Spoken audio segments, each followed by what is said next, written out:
Hi, I'm Ron Hornsby, licensed real estate advisor, here with a few tips for staging your home to make sure you get top dollar when selling.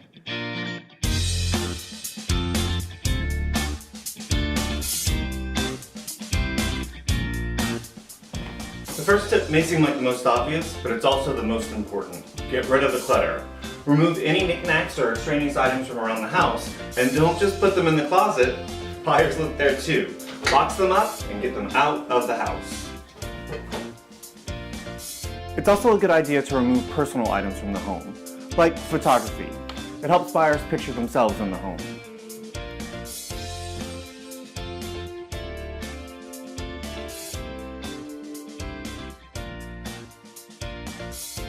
You want to aim for a light, bright look, and to accomplish this, you'll need to open all your curtains and your shades.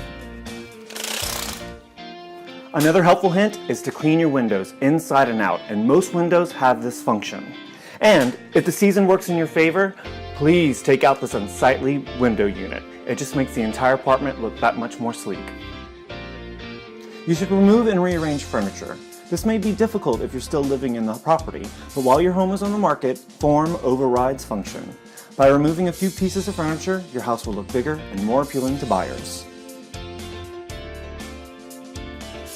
And now it's time for the finishing touches. Buyers love to see fresh flowers or colorful fruit in a bowl in the dining room or the kitchen.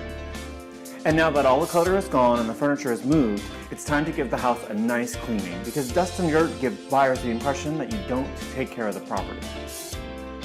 Now that everything is clean and in its place, it's time to take bright, clean photography.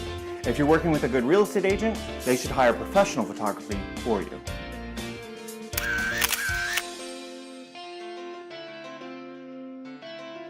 I hope you found this informative. For more information on how to get top dollar when you're selling, contact me directly or follow me on Facebook, Instagram, and YouTube.